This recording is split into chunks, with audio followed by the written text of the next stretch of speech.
Hello everyone, this is Ayush Rajput. तो ये मेरा पहला ब्लॉग है जिसमें मैं आप लोगों को कुछ अपने साथ पढ़ने वाले जो कुछ सिलेक्टेड हैं कुछ ना सिलेक्टेड हैं उन लोगों से मिलवाना चाहता हूँ और उनकी जर्नी के बारे में आप लोग सुनेंगे उनसे कुछ और मैं उनके बारे में कुछ बताना चाहता हूँ। ये है हमारे सुमित भाई जो अभी सिलेक्ट नहीं हुए हैं, जो हमारे साथ क्लास 10 से पढ़ रहे हैं।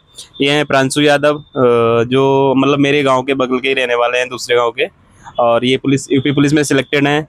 ये हैं संगम सिंह, ये भी यूपी पुलिस में सिलेक्टेड हैं, ये भी हमारे साथ ही पढ़े हैं क्लास 10 से। और लास्ट में बैठे हैं आदेश यादव, ये भी यूपी पुलिस में सिलेक्टेड हैं। तो इनके बारे में थोड़ा थोड़ा जानेंगे पहले इनसे और फिर पूछेंगे कि मतलब एक सिलेक्टेड कैंडिडेट और एक नॉन सिलेक्टेड कैंडिडेट में कितना डिफरेंस रह गया और क्या चीज़ें कैसे हुई, तो जानते हैं। सबसे पहले प्रांशु बताना चाहेंगे। तो ये मेरे सारे परम मित्र, आज मैं खड़ा हूँ तो इन्हीं की बदौलत कुछ भी हूँ। मैं क्लास, ये आयुष है, ये संगम है, ये आदेश है। सबसे मैं कम से कम नहीं तो 10 साल इनके साथ ही पढ़ा हूँ।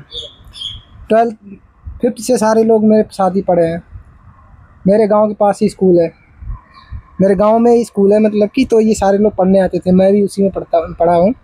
और सारे लोग हिंदी मीडियम से हैं। ये भाई एक ईडी में हो गया, ये पुलिस में, ये पुलिस में, मैं भी पुलिस में हो गया।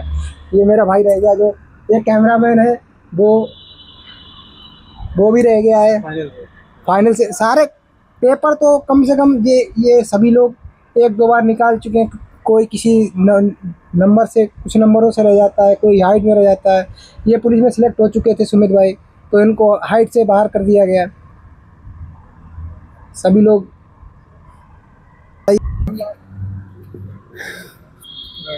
मेरा नाम आदेश यादव है और मैं सिलाचौरा, मेरा विलेज सिलाचौरा है। मैं भैंस ब्लॉक में। हम लोग 12th जैसे हम लोगों की हुई थी, फिर हम लोगों का पहले एम था कि एयरफोर्स में जाने का। तो अपने लोग 12th 2019 में हमारे लोगों की 12th हो गई थी। फिर हम लोग निकल गए कानपुर के लिए। 4 लोग, हम, प्रांशु, आयुष और सुमित, 4 लोग थे। 2 रूम लिए थे अच्छे से और वहीं रहते थे अपने लोग। तो 2-3 महीने रह पाए, जाना 2-3 महीने हुए थे, शायद 2 ही महीने हुए, 3 महीने हुए होंगे। तो हम लोगों का भाई एक पहला एग्ज़ाम हो पाया था, उसके बाद तुरंत जस्ट कोरोना आ गया था। तो वहीं से हम लोगों की कोरोना ने बहुत ही हम लोगों को आहत किया एक तरीके से। ऐसा नहीं कि बहुत जो सिलेक्शन अभी बता रहे भाई लोग मेरे, ये सिलेक्शन बहुत पहले हो जाता हम लोगों का। और ये कोरोना टाइम पे जो सब पीछे हो गए इतना, मतलब 2-3 साल कम से कम मान के चलो आप। 3 साल पीछे होना बहुत बड़ी बात हो जाती है। तो उस वजह से कोरोना टाइम, फिर बाद में फिर हम लोग घर पे चले आए। फिर दोबारा घर से आने के बाद भैया दोबारा स्टार्टअप करना बहुत ही मुश्किल पड़ा पहली बात तो, क्योंकि एक बार जो पढ़ाई बंद हो जाती फिर उस हिसाब से पढ़ाई भी नहीं हो पाई कंटिन्यू। फिर धीरे धीरे यूपीवी की वैकेंसी आई इधर 2023 में, लास्ट 23 में आई थी। फिर वहाँ से हम 2 फिर गए, 2 साथ में गए पहले कानपुर। फिर 2-3 महीने फिर रुके, बाद फिर 2-3 महीने बाद जैसे एग्ज़ाम हुआ फिर हम लोग इधर आ गए घर पे। फिर वो एग्ज़ाम कैंसिल हो गया। उसके बाद में फिर हम लोगों का कानपुर जाना नहीं हुआ। फिर हम लोगों ने सीधा इधर ही लाइब्रेरी अपनी कमालगंज में ज्वाइन कर ली। फिर वहीं से हम लोगों ने आगे की जो है वो वहाँ। मैं एक बात पूछना चाहूंगा इनसे, जैसे ये सिलेक्टेड है, ऐसा नहीं है कोई पहले से मतलब मैंने इनको पूछ रखा है या मैं ये आंसर देना आपको। मैं इनसे पूछना चाहूंगा कि पढ़ाई ऑनलाइन बेहतर है या ऑफलाइन। ज्यादातर बच्चे मतलब मुझसे पर्सनल डीएम करके पूछते हैं भैया कैसे पढ़ूं कैसे पढ़ूं, तो पढ़ाई ऑफलाइन या ऑनलाइन क्या मतलब क्या बेस्ट तरीका है? मेरे अकॉर्डिंग तो आप जैसे मैथ वगैरह है, एक बार अगर आप ऑफलाइन अगर अच्छे से कर लो कंप्लीट, तो आपको उतनी जाना ऑनलाइन में समझ में आएगी, उतना आपका इंटरेस्ट बढ़ेगा। क्योंकि आपको नॉलेज नहीं होगी पहली बार में कि हमें पढ़ना क्या है ऑनलाइन में। आप बस क्लास चलेगी, आप उतना ही देख पाओगे। अगर ऑफलाइन बैठोगे एक बार, तो जो एक हॉल होगा उसमें तुम्हारे साथ 200 लड़के बैठे होंगे, 150 लड़के बैठे होंगे, तो वहाँ से तुम अपना कंपेयर कर पाओगे। ओ तो हमारे हिसाब से पहले आप एक बार ऑफलाइन ज्वाइन कर लीजिए, फिर अपना आप जैसे सेल्फ स्टडी करना चाहो या ऑनलाइन करना चाहो फिर आप कर सकते हो। फिर उसमें भी एक सबसे बड़ी बात ये है कि आप अपना एक ग्रुप जरूर चॉइस करो। सबसे बेस्ट है अपना ग्रुप चॉइस करो और उसमें अपना जो भी वीकली या जैसे भी अपना चाहो, वीकली टेस्ट देना चाहो तो वीकली टेस्ट दो और उसे अपना बाद में आपस में शेयर करो, अपने स्कोर बोर्ड को देखो। तो यही बेस्ट है। तो अभी हम संगम से कुछ जानना चाहेंगे, संगम के बारे में सबसे कुछ है कि तो जनरल क्वेश्चन पूछें जो आप लोग मुझसे पूछते हैं पर्सनल करके डीएम में, वो इनसे पूछें कि तैयारी के दौरान कैसे हमको अपने आप को मोटिवेट रखना है, कैसे उस स्ट्रगल फेज में अपने आप को उतना मोटिवेट रखना है कि पढ़ाई जारी रख सके। कैसा भी वो स्ट्रगल हो सकता है, फाइनेंशियल या आप पढ़ाई में वीक हैं या कैसे भी। और कोई जैसे कोई बच्चा हो रहा है कि फाइनल में बार बार रह जा रहा है, तो वो अपने आप को कैसे आगे मोटिवेट रखे पढ़ाई करने के लिए, ये सब। मेरा नाम संगम सिंह है और जैसा इन लोगों ने बताया हम सब क्लासमेट हैं। जैसे हम इनकी बात पे कंटिन्यू करें, अगर आधे बोल रहे थे कि ऑफलाइन कोचिंग और ऑनलाइन कोचिंग के बारे में, जैसे ऑफलाइन कोचिंग बेस्ट है लेकिन आजकल का दौर चल रहा है ऑनलाइन का, मगर ऑनलाइन भी बहुत बेस्ट है। अगर आप पढ़ रहे हैं ऑनलाइन तो बहुत अच्छी बात है, लेकिन बस प्रैक्टिस की बात है। आप मॉक लगाएं, प्रैक्टिस करें थोड़ा। और ग्रुप की बात, जैसे हमारे दोस्तों ने ग्रुप की बात की, और ग्रुप भी बेस्ट चॉइस है, लेकिन ग्रुप में भी आपके बेस्ट नहीं अच्छी लड़की होनी चाहिए। एक दोस्त का ग्रुप होता है, जैसे जो गांव गली में दोस्त बनते हैं उनका अलग होता है, और जो पढ़ने वाले होते हैं, जैसे हम लोगों का ग्रुप था, हमारा 11 लोगों का ग्रुप था। जैसे क्लासमेट नहीं, जैसे क्लासमेट और 1-2 लोग गाँव को मिलाकर हमारे 11 लोगों का ग्रुप था। जैसे हमारे गाँव का पर्सनल ग्रुप था, तो हमारे 11 लोगों में एक सिलेक्टेड बंदा था और 10 लोगों का पुलिस में फाइनल हुआ। 10 लोगों का फाइनल नंबर आया था, और जैसे 1-2 बाहर निकल गए, मतलब 6 लोगों का फाइनल हो गया उसमें से। तो मेरा मानना है कि ग्रुप वो होना चाहिए जो आपको मतलब अगर आगे ना बढ़ाए तो मगर नीचे भी ना गिराए, हाँ इंकरेज करे। और स्टडी की बात रही, जैसे पढ़ाई मतलब वनडे एग्जाम की तैयारी, जैसे हम भाई ने सीजन निकाला और हम लोग तो वनडे एग्जाम की तैयारी कर रहे थे, तो हम उसी के अकॉर्डिंग बता सकते हैं कि जब सिलेबस एक बार पढ़ जाता है तो उसके बाद वो पीछे का सर पर बोझ बन जाता है, वो रिवीजन नहीं। मतलब आप चाहो कि हम एक सोच होती है कि हम 3 मंथ में कंप्लीट कर लेंगे, वो 3 मंथ में आप कभी भी नहीं कंप्लीट कर पाओगे। उसका एक आप शेड्यूल बना लो कि आज मतलब 10 दिन का शेड्यूल बना लो कि 5 चैप्टर मैथ के, 5 चैप्टर रीजनिंग के, 5 चैप्टर जीएस के पूरा नहीं पढ़ना है। बस हर चैप्टर को 20 मिनट, हर चैप्टर को 20 मिनट, एक मतलब एक सब्जेक्ट को 1.5 घंटे आपको शेड्यूल बनाकर चलो, तो आपका जहाँ तक हमारा मानना है, जो हमने किया है अभी लाइफ में, हमने भी लगभग 3 से 4-5 एग्जाम जो निकाले हैं, नहीं कुछ कारणों की वजह से नहीं हो पाया, हमारा इसमें फाइनल हुआ। और वही हम करते थे कि 5 चैप्टर ले लिए, रिवीजन किया 10, जैसे मैथ के ले लिए हमने 5 चैप्टर, रोज 20-15 क्वेश्चन, तो 15 अपना 75, मतलब 75 क्वेश्चन रोज लगाते थे मैथ के। और इस अकॉर्डिंग तो हमारे 16 ही चैप्टर हैं शायद, अर्थमेटिक के 16 चैप्टर हैं, और 2D 3D के जो 5 से 6 चैप्टर बनते हों, वही क्वेश्चन थे और वही लगाते थे बस। और इससे मतलब माइंड में भी रोज क्वेश्चन नहीं आते थे, रोज चैप्टर नहीं आते, वही रोज रिवीजन होता था, और सेकेंड बार उसका नंबर भी जल्दी आता था उससे। इससे ये है कि मैथ भी और रीजनिंग जीएस भूलोगे नहीं, लॉन्ग टाइम माइंड में रहेगा। और पेपर के अकॉर्डिंग आपको इतना मतलब हाइपर बच्चे हो जाते हैं पेपर टाइम में जाकर वहाँ पर कि क्वेश्चन भूल जाते हैं, आंसर वगैरह, डाउट आप इसमें डाउट नहीं होगे, ये हमारा मानना है। और आगे की बात हमारे भाई आज बताएंगे।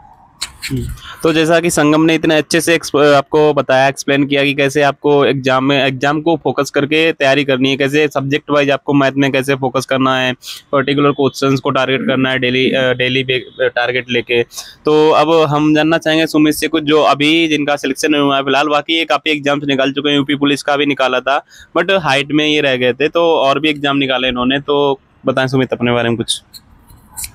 नमस्ते, मेरा नाम सुमित साक्य है और ये लोग हमारे दोस्त हैं, ये लोग लग गए हैं, तो हमें बहुत खुशी हो रही है। और हमें खुशी इसलिए हो रही है और अच्छा लग रहा है क्योंकि हमें मोटिवेशन मिल रहा है कि हम भी इसी ग्रुप के हैं तो हमारा भी हो जाएगा, क्योंकि हम भी इसी ग्रुप के थे और हमारा यूपी पुलिस में नहीं हो पाया 8 में, और एग्ज़ाम की तैयारी कर रहे हैं, अच्छी चल रही है।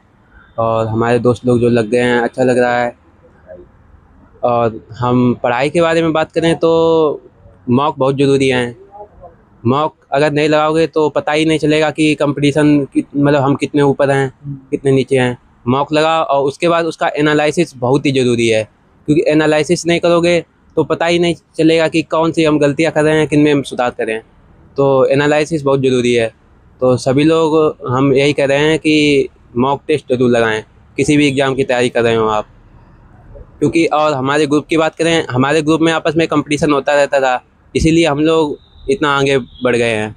हमारे लोगों में 10-12 लोगों में 6-7 लोगों का हो गया है, 2-3 लोग रह गए हैं तो उनका भी हो जाएगा। और हमें इन लोगों से ही मोटिवेशन मिलता है, क्योंकि ये लोग हमारे ही ग्रुप के थे, तो ये लोग हो गए हैं तो हम भी लोग हो जाएंगे। तो मुझे बहुत ही मेरी शुभकामनाएं सुमित के लिए, जो जल्दी किसी ना किसी एग्जाम में सिलेक्ट हो जाएं, जो काफ़ी मेहनत करते हैं और हमें पूरी उम्मीद है ये सिलेक्ट भी होंगे।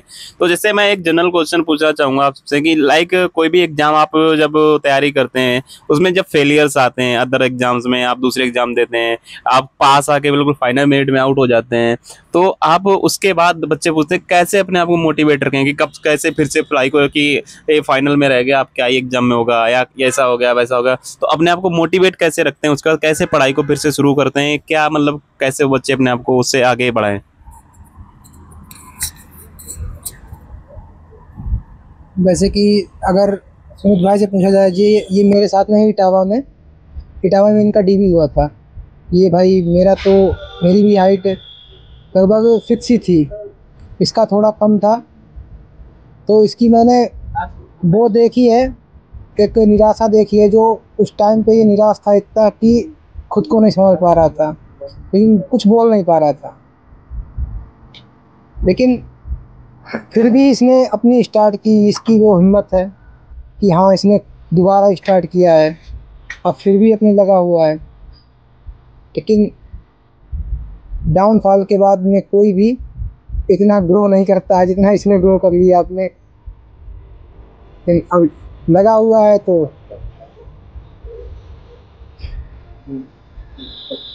लगा हुआ है, बस हो जाएगा इसका भी। और मेरा संजीव भाई भी यूपीएसआई की तैयारी कर रहा है, कैमरामैन जो है। अब इससे भी कुछ बात कर ली जाए।